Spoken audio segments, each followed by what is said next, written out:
Je voudrais d'abord commencer par remercier mon ami président Emmanuel Macron pour nous avoir conviés à cette réunion importante. Nous fêtons le 2e anniversaire de l'accord de Paris, déjà 2 ans. Et je voudrais dire à ce sujet que l'Afrique s'est mobilisée, l'Afrique s'est battue. L'Afrique est le continent qui contribue le moins aux émissions. Et pourtant, l'Afrique n'a pas hésité à répondre à l'appel. Nous nous sommes mobilisés lorsqu'il a fallu se retrouver à Paris pour signer cet accord. Et aujourd'hui, nous nous mobilisons encore. Mais je voudrais faire une remarque générale qui simplement faire remarquer un point. Nous sommes comme dans une classe d'école, et nous sommes de mauvais élèves, mais nous sommes contents et fiers d'être de mauvais élèves. Tous les ans, on se retrouve pour constater à quel point nous sommes de mauvais élèves, que nous sommes en train de perdre une bataille, mais tous les ans, nous continuons à nous retrouver.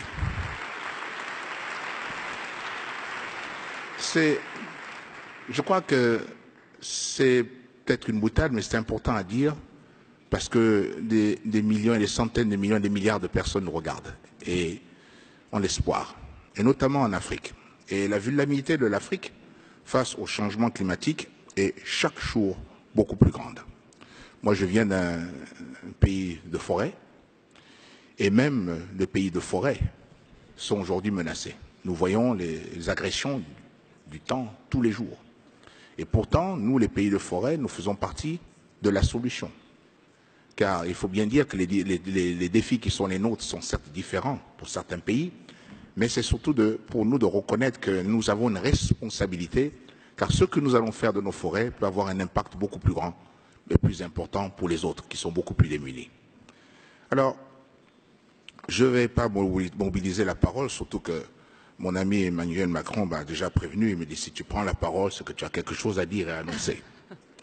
Alors, comme je disais que par rapport à la vulnérabilité de l'Afrique, face au changement climatique, nous avons au niveau du continent lancé il y a 2 ans l'initiative africaine de l'adaptation qui nécessite pour son démarrage un budget estimé à 5 millions de dollars d'ici à 2020.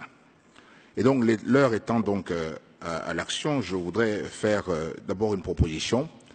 La proposition serait d'inviter le système financier et bancaire mondial à inventer des mécanismes originaux d'appui à l'adaptation et à l'atténuation. Et ce, en faisant en sorte, par exemple, que les prêts servant à la construction d'infrastructures relevant de l'atténuation, je veux dire par là, comme par exemple les barrages hydroélectriques, ou relevant de l'adaptation comme les digues, les canaux, eh bien, tout ceci, je voudrais que